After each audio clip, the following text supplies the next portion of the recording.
Hello students, our next topic is temperature dependence of resistance of conductor। कि जो किसी conductor का जो रेजिस्टेंस है वो किस प्रकार से टेम्परेचर पे डिपेंड करता है वो हम इस वीडियो के अंदर पढ़ेंगे। ओके बेटा, तो देखिए यहाँ पर जो मेन बात है जो आपको यहाँ पर याद रखनी वो क्या है, resistance of a conductor increase with increase of temperature. कहता है जैसे जैसे हम किसी कंडक्टर का टेम्परेचर इंक्रीज करेंगे उसका रेजिस्टेंस इंक्रीज होता चला जाएगा। वो क्यों इंक्रीज होता है, किस प्रकार से इंक्रीज होता है वो अभी हम पढ़ेंगे। लेकिन यहाँ पर जो पॉइंट आपको याद रखना है, कोई भी न्यूमेरिकल आए कोई कुछ भी आए तो यहाँ ध्यान रखना है कि अगर किसी कंडक्टर की बात हो रही है, स्पेशली ध्यान रखना, अगर किसी कंडक्टर की बात हो रही है तो जैसे जैसे हम उसका टेम्परेचर इंक्रीज करेंगे उसका रेजिस्टेंस भी इंक्रीज होता चला जाएगा। ठीक है बेटा, अब देखिए हमारे पास एक रेजिस्टेंस की रिलेशन होती है जो कि हम पीछे ड्राइव कर चुके हैं। हमने लिखा है यहाँ पर expression for resistance of conductor is, conductor के लिए कंडक्टर के रेजिस्टेंस के लिए एक रिलेशन होती है ml अपॉन में ne² टो इंटू ए। ठीक है, यहाँ पर m क्या है, mass of electron, where m is mass of electron, l length of the conductor, n number density of electrons, e charge on an electron, tau relaxation time और a क्या है, area of cross section. तो देखिए बेटा इस relation से हमें एक बात पता चलती है कि जो रेजिस्टेंस है वो रिलैक्सेशन टाइम का इनवर्सली प्रोपोर्शनल होता है। ठीक है, तो हमने इसलिए यहाँ पर लिख दिया R is proportional to 1/T या R is inversely proportional to relaxation time या टो। ठीक है, एक ही बात है। अब देखिए यहाँ से अगर हम क्या करते हैं, रिलैक्सेशन टाइम को इंक्रीज करते हैं तो रेजिस्टेंस डिक्रीज होगा, अगर रिलैक्सेशन टाइम को डिक्रीज करेंगे तो रेजिस्टेंस इंक्रीज होगा। ठीक है, अब रिलैक्सेशन टाइम यहाँ पर किस प्रकार से टेम्परेचर पे डिपेंड करता है, देखिए हमने लिखा है यहाँ पर tau is proportional to 1 temperature या tau is inversely proportional to temperature. जो रिलैक्सेशन टाइम है बेटा वो टेम्परेचर पे डिपेंड करता है। ठीक है, किस प्रकार, इनवर्सली, उल्टा। अगर हम क्या करेंगे, टेम्परेचर को इंक्रीज करेंगे तो रिलैक्सेशन टाइम डिक्रीज होगा, अगर टेम्परेचर को डिक्रीज करेंगे तो रिलैक्सेशन टाइम इंक्रीज होगा। ठीक है, अब किसी कंडक्टर की हम बात करते हैं, जब हम क्या करते हैं उसका टेम्परेचर इंक्रीज करते हैं तो जब टेम्परेचर इंक्रीज करेंगे तो उसका रिलैक्सेशन टाइम डिक्रीज होगा, और जब रिलैक्सेशन टाइम डिक्रीज होगा तो इलेक्ट्रॉन्स की थर्मल वेलोसिटी इंक्रीज हो जाएगी, है ना। थर्मल वेलोसिटी इंक्रीज होगी, वो ज़्यादा वेलोसिटी से मूव करेंगे, इसी वजह से वहाँ पर रिलैक्सेशन टाइम डिक्रीज हुआ है। तो क्या करेंगे बेटा, due to high thermal velocity जो इलेक्ट्रॉन्स हैं वो पॉजिटिव आयंस के साथ बड़ी रैंडमली बड़ी फास्ट तरीके से कोलाइड करते हैं और उस कोलिजन की वजह से वहाँ पर रेजिस्टेंस इंक्रीज हो जाता है। ठीक है, इन दोनों इक्वेशंस को हमने कंबाइन कर दिया, कैसे लिखा, R is proportional to 1/T proportional to temperature या डायरेक्टली प्रोपोर्शनल टू टेम्परेचर। देखिए बेटा ये चीज़ तो आपको पता है, ये पूरी की पूरी ये वाली रिलेशन हमने कहाँ से लिख दी, यहाँ से, R is inversely proportional to relaxation time. ठीक है, अब देखो यहाँ पे टाइम किस पे डिपेंड करता है, इनवर्सली किस पे डिपेंड करता है, टेम्परेचर पे। तो हमने क्या कर दिया, जब रिलैक्सेशन टाइम को इन्वर्स कर दिया 1/T लिख दिया इसको, तो ये टेम्परेचर ऊपर चला जाएगा। ठीक है, बात अब भी वही है, resistance is inversely proportional to relaxation time and relaxation time is inversely proportional to temperature. ठीक है, तो कंसेप्ट अब भी वही है जो यहाँ था, इसमें कोई चेंज नहीं है, यहाँ पर पजल होने की जरूरत नहीं है। ठीक है, तो देखिए बेटा अब यहाँ से एक बात हमें पता चली कि जो रेजिस्टेंस है वो टेम्परेचर पर डायरेक्टली डिपेंड करता है। Resistance is directly proportional to temperature. जैसे जैसे हम टेम्परेचर को इंक्रीज करेंगे रेजिस्टेंस इंक्रीज होगा, जब टेम्परेचर को डिक्रीज करेंगे तो रेजिस्टेंस डिक्रीज होगा। क्यों, अभी अभी बताया, फिर बता देता हूँ। किसी भी कंडक्टर का जब आप टेम्परेचर इंक्रीज करोगे तो उसके इलेक्ट्रॉन्स की थर्मल वेलोसिटी इंक्रीज हो जाएगी, जिसकी वजह से उसका रिलैक्सेशन टाइम कम हो जाएगा, जिसकी वजह से इलेक्ट्रॉन्स बड़ी फास्ट पॉजिटिव आयंस के साथ कोलाइड करेंगे और ड्यू टू कोलिजन जो कंडक्टर के अंदर रेजिस्टेंस इंक्रीज होगा। ठीक है, अब देखिए बेटा हमने मान लिया कि किसी 0 डिग्री सेल्सियस पर उस कंडक्टर का रेजिस्टेंस, इनिशियल रेजिस्टेंस कितना था, R0। Let resistance of a conductor at 0 degree Celsius is R0। कहता है 0 डिग्री सेल्सियस पर मान लीजिए कंडक्टर का रेजिस्टेंस कितना है, R0, and at T degree Celsius is RT, और कहता है कि T डिग्री सेल्सियस पर हमने रेजिस्टेंस कितना मान लिया, RT। देन अब देखिए बेटा यहाँ पर रेजिस्टेंस कुछ इंक्रीज हुआ है, तो कितना रेजिस्टेंस चेंज हुआ है वो किस पे डिपेंड करेगा, टेम्परेचर पे। तो हमने यहाँ पर लिख दिया final resistance minus initial resistance. ठीक है, ये RT का मतलब क्या है, रेजिस्टेंस एट T टेम्परेचर, ठीक है। R नोट का मतलब क्या है, resistance at 0 degree Celsius temperature, ठीक है बेटा। तो RT माइनस R नोट करेंगे तो क्या आ जाएगा, चेंज इन रेजिस्टेंस। जो ये चेंज आया है किस पे डिपेंड कर रहा है, टेम्परेचर पे। टेम्परेचर को मैंने आगे से लिख दिया है T से, ठीक है। जैसे जैसे आप टेम्परेचर को इंक्रीज करेंगे तो जो रेजिस्टेंस क्या होगा, इंक्रीज होगा, ठीक है। और यानी कि ये जो डिफरेंस है ये बड़ा आएगा। टेम्परेचर को डिक्रीज करोगे तो इनिशियल और फाइनल रेजिस्टेंस के बीच का जो डिफरेंस है वो कम आएगा। दूसरी बात, जो ये चेंज इन रेजिस्टेंस है ये एक तो किस पे डिपेंड करता बताया हमने, टेम्परेचर पे। दूसरा किस पे डिपेंड करता है, R नोट यानी कि इनिशियल रेजिस्टेंस पे, रेजिस्टेंस एट 0 डिग्री सेल्सियस। तो इन दोनों फैक्टर्स पे डिपेंड करता है। जब इन दोनों इक्वेशंस को हम क्या कर देंगे, यहाँ से कंबाइन कर देंगे तो क्या हो जाएगा बेटा, RT minus R naught is directly proportional to R naught into T। यहाँ पर ये क्या बेटा, साइन ऑफ प्रोपोर्शनलिटी। इस साइन ऑफ प्रोपोर्शनलिटी को हटाने के लिए हम क्या करेंगे, कांस्टेंट ऐड कर देंगे। तो हमने क्या लिखा है यहाँ पर, RT minus R naught is equal to में alpha R note T। Alpha, ये देखिए ये साइन अल्फा का है, ठीक है। ये अल्फा क्या है यहाँ पर, कांस्टेंट ऑफ प्रोपोर्शनलिटी। हमने क्या लिखा है यहाँ पर, where alpha is constant of proportionality. Alpha यहाँ पर क्या है, constant of proportionality which is called temperature coefficient of resistance. और इस अल्फा को यहाँ पर हम क्या कहेंगे, टेम्परेचर कोफिशिएंट ऑफ रेजिस्टेंस। देखिए बेटा, यहाँ से तुम टेम्परेचर कोफिशिएंट ऑफ रेजिस्टेंस की वैल्यू निकाल सकते हो, ठीक है। अल्फा की वैल्यू अगर अपने को यहाँ से निकालनी है तो क्या करना पड़ेगा, इस R नोट T को इक्वल से उधर ले जाना पड़ेगा। ये अल्फा के साथ मल्टीप्लाई में है, जब इक्वल से उधर जाएगा तो ये कहाँ चला जाएगा, डिवाइड में। इस इक्वेशन को हमने नाम दे दिया इक्वेशन नंबर 1, ठीक है। अब क्या करेंगे, हम टेम्परेचर कोफिशिएंट की वैल्यू यहाँ से निकालेंगे। तो देखो हमने क्या लिखा है यहाँ पर, now from equation number 1 alpha is equal to में RT minus R naught upon में R नोट T, ठीक है। ये हमने इक्वेशन नंबर 1 से निकाला, जैसा कि मैंने अभी अभी बताया था। इसको नाम दे दिया हमने इक्वेशन नंबर 2। देखिए बेटा, ये जो टेम्परेचर कोफिशिएंट है ये किसके इक्वल है, यहाँ पर चेंज इन, हम क्या इसको अगर आपको कहा जाए कि इसको मैथमेटिकली डिफाइन कीजिए, लिखिए इसको कैसे लिखेंगे, तो हम इसको कैसे लिखेंगे, temperature coefficient of, so temperature coefficient of resistance for a material is equal to the change in resistance per unit initial resistance per degree change of temperature. कहता है कि जो टेम्परेचर कोफिशिएंट है ये किसके इक्वल होता है, change in resistance, change in resistance per unit initial resistance per unit temperature, ठीक है। या सिंपली ये भी कह सकते हैं, it is equal to the ratio of change in temperature to the initial resistance and temperature, ठीक है बेटा। अब इस इक्वेशन से आपको यहाँ से दिख रहा होगा कि जो टेम्परेचर कोफिशिएंट है ये टेम्परेचर का इनवर्सली प्रोपोर्शनल है, ठीक है। टेम्परेचर की यूनिट क्या होती है, केल्विन, ठीक है। तो इसकी यूनिट क्या हो जाएगी, अल्फा की। अब देखो ये तो रेजिस्टेंस, ऊपर भी रेजिस्टेंस नीचे भी रेजिस्टेंस, ओम से ओम कैंसिल आउट हो जाएगा, है ना। चेंज इन रेजिस्टेंस है तो रेजिस्टेंस ही, उसकी यूनिट कितनी होगी, ओम। नीचे भी क्या रेजिस्टेंस, इसकी यूनिट भी कितनी होगी, ओम। टेम्परेचर यूनिट क्या होगी, केल्विन। ओम से ओम कट गई, क्या बच गई, 1 अपॉन में केल्विन, ठीक है। जब इसको ऊपर लेके जाएंगे तो क्या हो जाएगा, केल्विन इनवर्स 1। तो हमने क्या लिखा, it's SI unit is kelvin inverse 1 या K इनवर्स 1 या K की पावर -1। इसके जो प्रैक्टिकल यूनिट होती है जो आप रूटीन में यूज करते हो वो क्या है, टेम्परेचर यूनिट क्या यूज करते हैं आमतौर पर, डिग्री सेल्सियस के अंदर, ठीक है। तो क्या हो जाएगा, डिग्री सेल्सियस इनवर्स 1, ओके। अब देखिए बेटा, हम इक्वेशन नंबर 1 को कैसे भी लिख सकते हैं। इक्वेशन 1 हमारी क्या थी, RT minus R naught is equal to में अल्फा R नोट T।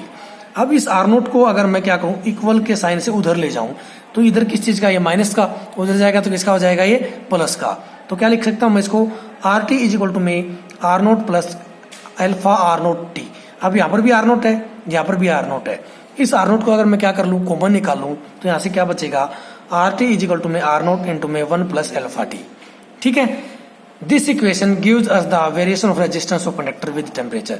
ये जो इक्वेशन हमारे को, इक्वेशन नंबर 3 इसको हमने कह दिया है।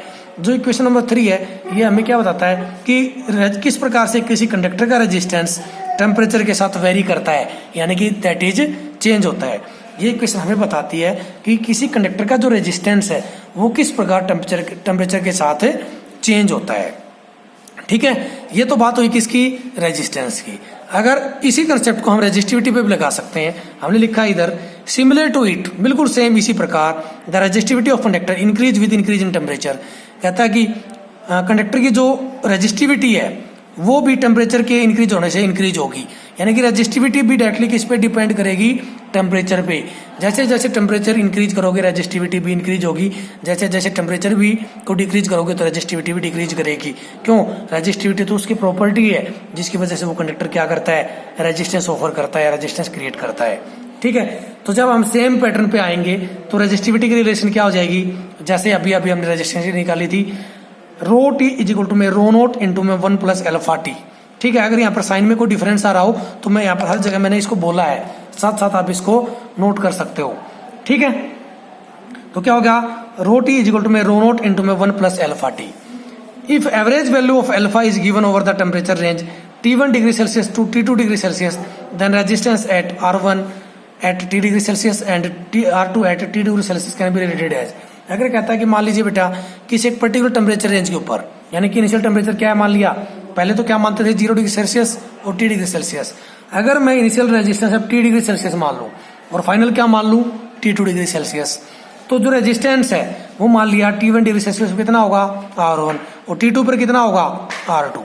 ठीक है, तो उसकी रिलेशन क्या होगी, इधर RT की जगह तो हम क्या लिख देंगे R2, R नोट की जगह क्या लिख देंगे R1, 1 प्लस एल्फा इंटू में वहां लिखते थे T माइनस 0, लिखो ना लिखो कोई फर्क नहीं पड़ना, टेम्परेचर रेंज यानी कि टेम्परेचर कहाँ से कहाँ चेंज हुआ है। ठीक है, तो ये लेकिन हमें यहाँ पर लिखना पड़ेगा क्योंकि इनिशियल भी कुछ टेम्परेचर की वैल्यू थी, फाइनल भी कुछ थी, इसलिए हम क्या लिख देंगे इधर T2 माइनस T1। ठीक है बेटा, तो यहाँ से आपको पता चल गया कि किस प्रकार से कोई कंडक्टर का रेजिस्टेंस टेम्परेचर पे डिपेंड करता है। और रेजिस्टिविटी का रिलेशन क्या होगी, रेजिस्टेंस के लिए टेम्परेचर के लिए रिलेशन क्या होगी, रेजिस्टेंस की और रेजिस्टिविटी की टेम्परेचर के साथ क्या रिलेशन होगी, वो चीजें हमने यहाँ पर डिराइव कर ली। ये तो थी बात किसकी, कंडक्टर की। नोट करें किसकी बात थी, कंडक्टर की। अगर आपको दिया गया हो सेमीकंडक्टर तो क्या होगा, तो देखिए यहाँ पर हमने इसको लिखा है temperature dependence of resistance of semiconductors, कि सेमीकंडक्टर का जो रेजिस्टेंस है वो किस प्रकार से टेम्परेचर पे डिपेंड करता है। Resistance of A semiconductor decrease with increase of temperature. यहाँ उल्टा है, कंडक्टर के केस में क्या हो रहा था, जैसे जैसे हम टेम्परेचर को इंक्रीज कर रहे थे कंडक्टर का रेजिस्टेंस भी इंक्रीज हो रहा था। ठीक है, लेकिन सेमीकंडक्टर के अंदर उल्टा होता है, जैसे जैसे हम टेम्परेचर को इंक्रीज करेंगे सेमीकंडक्टर का रेजिस्टेंस डिक्रीज होगा। ठीक है, ये ध्यान रखना बेटा, क्योंकि कई बार यहाँ पर मिस्टेक यही होती है, हम सेमीकंडक्टर ध्यान से नहीं पढ़ते बच्चे, कंडक्टर का नाम आया सीधा लिख के आ जाते हैं कि रेजिस्टेंस इंक्रीज हो जाएगा, लेकिन सेमीकंडक्टर के केस में क्या होगा, रेजिस्टेंस डिक्रीज होगा। ठीक है, चलिए अब देखते हैं कि सेमीकंडक्टर के केस में रेजिस्टेंस टेम्परेचर के इंक्रीज होने पर डिक्रीज कैसे होता है। देखिए हमने यहाँ पर लिखा बेटा एट एब्सोल्यूट 0 यानी कि 0 डिग्री सेल्सियस के ऊपर in a semiconductor the valence band is completely filled and conduction band is completely empty. कहता कि बेटा ये आपका क्या है, ये मान लिया हमने आपका वैलेंस बैंड। ठीक है, इसको नाम दे दिया मैंने वैलेंस बैंड, और ये मान लिया कंडक्शन बैंड।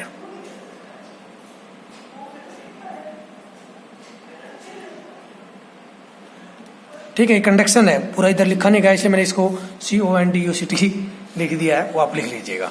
अब देखिए बेटा वैलेंस बैंड का और कंडक्शन बैंड का दोनों का अपना एनर्जी लेवल होता है। ठीक है, तो सेमीकंडक्टर के केस में क्या होता है कि जो वैलेंस बैंड होता है कंप्लीटली फिल्ड होता है, लेकिन कंडक्शन बैंड के अंदर कोई फ्री इलेक्ट्रॉन प्रेजेंट नहीं होता। ठीक है, वैलेंस बैंड के अंदर बहुत सारे एटम्स प्रेजेंट होंगे, बहुत सारे इलेक्ट्रॉन्स यहाँ प्रेजेंट होंगे, लेकिन कंडक्शन बैंड बिल्कुल एम्प्टी होता है। तो हमने यहाँ पर क्या लिखा, in semiconductor at 0 degree Celsius या at absolute 0 valence band is completely filled and conduction band is completely empty. कहता है वैलेंस बैंड कंप्लीटली पूर्ण तरीके से भरा हुआ होगा और कंडक्शन बैंड पूरी तरीके से खाली होगा। With increase of temperature a few of valence electrons from valence band gain sufficient energy and jumps to the conduction band. कहता है कि बेटा क्या होगा, जब हम टेम्परेचर इंक्रीज करेंगे इसके अंदर बहुत सारे इलेक्ट्रॉन्स प्रेजेंट होंगे, वैलेंस बैंड के अंदर जो इलेक्ट्रॉन्स प्रेजेंट होंगे उनको हम क्या कहेंगे, वैलेंस इलेक्ट्रॉन्स। जब टेम्परेचर को इंक्रीज करेंगे तो वैलेंस इलेक्ट्रॉन्स के पास एनर्जी ज्यादा हो जाएगी। ठीक है, वैलेंस बैंड्स की एनर्जी इंक्रीज हो जाएगी, जिसकी वजह से वो वैलेंस इलेक्ट्रॉन्स क्या करेंगे, जंप करके किस में पहुंच जाएंगे, कंडक्शन बैंड के अंदर। ठीक है, ये इलेक्ट्रॉन जंप करके कहाँ आ गया, कंडक्शन बैंड के अंदर। जितना भी वैलेंस इलेक्ट्रॉन है, यानी कि जो इसके अंदर जो वैलेंस इलेक्ट्रॉन्स हैं जिनका एक सफिशिएंट है, जिनके पास एनर्जी है, अगर उनको टेम्परेचर इंक्रीज कर देंगे तो उनकी एनर्जी इतनी चेंज हो जाएगी कि वो आसानी से वैलेंस बैंड से जंप करके किसमें चले जाएंगे, कंडक्शन बैंड के अंदर। ठीक है, every electron reaching to conduction band become a free electron and deficiency left behind by it in the valence band become a free hole. कहता कि अब क्या होगा बेटा, जो भी इलेक्ट्रॉन्स वैलेंस बैंड से जंप करके कंडक्शन बैंड में आएंगे, तो ये जब वैलेंस बैंड से कंडक्शन बैंड में आएंगे तो ये इलेक्ट्रॉन्स फ्री इलेक्ट्रॉन्स बन जाएंगे। ठीक है, और पीछे जब यहाँ से क्या होगा, यहाँ से जब कोई इलेक्ट्रॉन यहाँ से मूव करेगा तो यहाँ पर एक कुछ खाली जगह हो जाएगी। ठीक है, जिसको हम क्या कहेंगे, होल। यहाँ पर क्या बन जाएगा, उसकी जगह होल। यहाँ से क्या होगा, यहाँ कुछ इलेक्ट्रॉन्स की पहले क्या थी, पूरी कोई कमी नहीं थी, लेकिन यहाँ से कोई इलेक्ट्रॉन निकल जाएगा तो उसकी कोई कमी शुरू हो जाएगी यहाँ पर। ठीक है, कुछ कमी बन जाएगी, उस कमी को हम क्या कहेंगे, यहाँ पर होल, खाली जगह है। ठीक है, तो यहाँ पर फिर इलेक्ट्रॉन्स बन जाते हैं, यहाँ पर क्या बन जाते हैं, होल्स। फिर से देखिए क्या लिखा हमने यहाँ पर, every electron reaching to conduction band become free electron. कहता है जो प्रत्येक इलेक्ट्रॉन कंडक्शन बैंड के अंदर पहुंच जाता है वो फ्री इलेक्ट्रॉन बन जाता है। And deficiency left band it in the valence band, और वैलेंस बैंड के अंदर जो खाली जगह बन जाती है बिकम ए फ्री होल, और वो क्या बन जाती है, फ्री होल बन जाती है।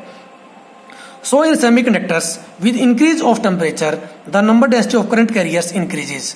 कहता है बेटा क्या करेंगे, जैसे जैसे हम टेम्परेचर को इंक्रीज करेंगे, जैसे जैसे टेम्परेचर को इंक्रीज करेंगे तो कंडक्शन बैंड के अंदर इलेक्ट्रॉन्स की संख्या इंक्रीज होती चली जाएगी। ठीक है, कंडक्शन बैंड के अंदर इलेक्ट्रॉन्स की संख्या इंक्रीज होती चली जाएगी, जिसकी वजह से इसके अंदर जो इलेक्ट्रॉन्स की डेंसिटी है या नंबर डेंसिटी आप कह सकते हो, वो क्या हो जाएगी, इंक्रीज हो जाएगी, जिसकी वजह से यहाँ पर करंट प्रोड्यूस होना शुरू हो जाएगा। ठीक है, जिसकी वजह से करंट प्रोड्यूस होना शुरू हो जाएगा, क्योंकि फ्री इलेक्ट्रॉन्स होंगे वो मूव कर सकेंगे, और जब इलेक्ट्रॉन्स मूव करेंगे तो वहाँ पर क्या प्रोड्यूस होगा, करंट प्रोड्यूस होगा। और करंट कब प्रोड्यूस होगा, जब रेजिस्टेंस डिक्रीज होगा। ठीक है, एंड रेजिस्टिविटी एंड रेजिस्टेंस दोनों लिख सकते हो आप यहाँ पर, एंड रेजिस्टिविटी डिक्रीजेज, जिसकी वजह से रेजिस्टिविटी क्या हो जाएगी, डिक्रीज हो जाएगी। ठीक है, एक बार मैं इसको फिर से रिपीट कर रहा हूँ पूरे को, ताकि आपको लिखने में कोई दिक्कत ना हो, क्योंकि बीच बीच में अभी पेज को ऊपर नीचे कर रहा था। देखिए हमने क्या लिखा बेटा यहाँ से, at absolute zero in a semiconductor the valence band is completely filled and conduction band is completely empty.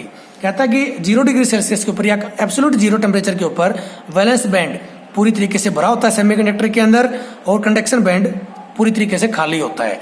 With increase of temperature, a few of valence electron from valence band gain sufficient energy and jumps to the conduction band। कहता है कि जैसे जैसे हम क्या करेंगे, semiconductor का temperature increase करेंगे, टेम्परेचर इंक्रीज होने से वैलेंस जो इलेक्ट्रॉन्स हैं उनके पास इतनी एनर्जी आ जाएगी कि वो वैलेंस बैंड से कंडक्शन बैंड के अंदर जंप कर जाएंगे। Every electron reaching to conduction band become a free electron. कहता है जो प्रत्येक इलेक्ट्रॉन कंडक्शन बैंड से वैलेंस बैंड से कंडक्शन बैंड पहुंचता है, जो प्रत्येक इलेक्ट्रॉन कंडक्शन बैंड पहुंच जाता है वो फ्री इलेक्ट्रॉन बन जाता है। And deficiency left behind it in the valence band become a free hole, और जो पीछे वैलेंस खाली जगह जो बचेगी वो क्या बन जाएगी, free hole. So in semiconductors with increase of temperature the number density of current carriers increases. कहता है कि कंडक्शन बैंड के अंदर इलेक्ट्रॉन्स की संख्या बढ़ने की वजह से उसके अंदर इलेक्ट्रॉन्स की डेंसिटी बढ़ जाएगी, due to which their conductivity increases, जिसकी वजह से उसकी कंडक्टिविटी इंक्रीज हो जाएगी। एंड रेजिस्टिविटी डिक्रीजेज, और रेजिस्टिविटी डिक्रीज हो जाएगी, यानी कि वहां पर करंट फ्लो करना शुरू कर देगा। और करंट फ्लो करेगा तो ऑब्वियस सी बात है, कब शुरू करेगा करंट फ्लो करना, जब रेजिस्टेंस या रेजिस्टिविटी डिक्रीज हो जाएगी। अगर बेटा आपको इसको ग्राफ से दिखाना हो तो आप किस प्रकार से दिखाएंगे, हमने लिखा है यहाँ पर, graph representing variation of resistivity of semiconductor with temperature is as. कहता है कि बेटा रेजिस्टिविटी, सेमीकंडक्टर की रेजिस्टिविटी किस प्रकार से टेम्परेचर पे डिपेंड करती है, उसके लिए हमने यहाँ पर एक ग्राफ बनाया है। इसके अंदर जो वाई एक्सिस है ये रेजिस्टेंस या रेजिस्टिविटी दोनों को डिपेंड कर रहा है, दोनों को रिप्रेजेंट कर रहा है। और एक्स एक्सिस के लिए हमने क्या ले लिया, टेम्परेचर। तो देखो बेटा, जब हम क्या था, हमारा जब टेम्परेचर कम था तो रेजिस्टेंस या रेजिस्टिविटी हाई थी। जैसे जैसे हमने टेम्परेचर को इंक्रीज करना शुरू किया वो धीरे धीरे क्या होगा, उसकी रेजिस्टिविटी डिक्रीज होना शुरू होगी। ठीक है, आपको दिख रहा होगा, और एक टाइम ऐसा आएगा कि उसकी रेजिस्टिविटी बहुत डिक्रीज हो जाएगी। ठीक है, तो टेम्परेचर के साथ जैसे जैसे हम टेम्परेचर को इंक्रीज कर रहे हैं, जैसे जैसे हम टेम्परेचर को इंक्रीज कर रहे हैं रेजिस्टिविटी डिक्रीज हो रही है। ठीक है, जैसे जैसे हम क्या कर रहे हैं, टेम्परेचर को इंक्रीज कर रहे हैं, रेजिस्टेंस एंड रेजिस्टिविटी क्या हो रही है, डिक्रीज हो रही है। ठीक है, और एक वैल्यू तक वो क्या होती रहेगी, डिक्रीज होती रहेगी। तो यहाँ से ध्यान रखना है, जब क्या करेंगे, जब हम सेमीकंडक्टर्स का टेम्परेचर इंक्रीज करेंगे तो उसका रेजिस्टेंस डिक्रीज हो जाएगा। कंडक्टर के केस में क्या होता है, टेम्परेचर के इंक्रीज होने से रेजिस्टेंस इंक्रीज होता है, लेकिन सेमीकंडक्टर के केस में टेम्परेचर इंक्रीज होने से रेजिस्टेंस डिक्रीज होता है। ये तो बात थी किसकी, सेमीकंडक्टर्स की। अब बात करेंगे बेटा किसकी, एलॉयज की। ठीक है, अब एलॉयज की कह लीजिए या कह लीजिए इंसुलेटर्स की। तो देखिए हमने नेक्स्ट क्या लिखा है यहाँ पर, temperature dependence of resistance of alloys और इंसुलेटर्स। इंसुलेटर के केस में भी क्या होता है कि जो रेजिस्टेंस है इंसुलेटर का वो टेम्परेचर का नियरली इंडिपेंडेंट होता है। वही एलॉयज के केस में हमने लिखा यहाँ पर, resistance of alloys is nearly independent of temperature for small temperature changes. अगर थोड़ा बहुत टेम्परेचर के अंदर चेंज आता है तो स्मॉल टेम्परेचर चेंजेस के लिए एलॉयज का जो रेजिस्टेंस है वो टेम्परेचर पे डिपेंड नहीं करता। Constantan and manganin are the alloys having resistance nearly independent of temperature. कहता है कि यहाँ पर दो ऐसे एलॉय हैं, कॉन्स्टेंटिन एंड मैग्नीन। कहता है बेटा ऐसे एलॉयज हैं जिनका जो रेजिस्टेंस है वो टेम्परेचर का इंडिपेंडेंट होता है, यानी कि टेम्परेचर का उनके ऊपर कोई इफेक्ट नहीं होता। That's why they are use for making standard resistances, जिसकी वजह से उनका इस्तेमाल स्टैंडर्ड रेजिस्टेंस बनाने के लिए किया जाता है। ठीक है, या resistance box, meter bridge wire, potentiometer wire बनाने के लिए भी इनका यूज किया जाता है। थोड़ा एक दो लेक्चर के बाद हम मीटर ब्रिज के बारे में और पोटेंशियोमीटर के बारे में पढ़ेंगे, तो वहाँ पर हम कॉन्स्टेंटिन का या मैग्नीन वायर का यूज करेंगे। तो कई बार ये क्वेश्चन बन जाता है कि यहाँ पर कॉन्स्टेंटिन या मैग्नीन वायर का यूज क्यों किया जाता है। तो वहाँ पर सीधी सी ऑब्वियस सी बात है कि इनका जो ये दीज आर एलॉयज, ये एलॉयज होते हैं और जो इनका रेजिस्टेंस है ये टेम्परेचर का इंडिपेंडेंट होता है, यानी कि टेम्परेचर की इंक्रीज या डिक्रीज होने से उसके रेजिस्टेंस पर कोई डिफरेंस नहीं होता। ठीक है बेटा, तो ये क्या था, अब हमने क्या पढ़ा, temperature dependence of resistance of alloys. ठीक है, तो ये ध्यान रखना, एलॉयज के केस में जो रेजिस्टेंस है वो टेम्परेचर पे डिपेंड नहीं करता। तीनों को मैं एक बार फिर से कंपेयर कर देता हूँ। कंडक्टर के केस में जो रेजिस्टेंस है वो टेम्परेचर पर डायरेक्टली डिपेंड करता है। डायरेक्टली डिपेंड करने का मतलब क्या है, जब टेम्परेचर को हम इंक्रीज करेंगे तो रेजिस्टेंस भी इंक्रीज होगा, टेम्परेचर को डिक्रीज करेंगे तो रेजिस्टेंस भी डिक्रीज होगा। In case of semiconductors, semiconductor के केस में जो रेजिस्टेंस है वो टेम्परेचर का इन्वर्सली प्रोपोर्शनल होता है। अगर टेम्परेचर कम होगा तो रेजिस्टेंस ज़्यादा होगा, अगर हम सेमीकंडक्टर्स का टेम्परेचर इंक्रीज कर देंगे तो रेजिस्टेंस डिक्रीज हो जाएगा। ठीक है, और एलॉयज के केस में जो रेजिस्टेंस है एलॉयज का वो टेम्परेचर पे डिपेंड नहीं करता, वो टेम्परेचर का इंडिपेंडेंट होता है, इसलिए उसको उनका इस्तेमाल, एलॉयज का इस्तेमाल resistance box, meter bridge wire, potentiometer wire या स्टैंडर्ड रेजिस्टेंस बनाने के लिए किया जाता है। ठीक है बेटा, तो आज के लेक्चर में इतना ही। उम्मीद है समझ आया होगा, नहीं तो वीडियो को आप रिपीट करके देख सकते हैं। Thank you very much.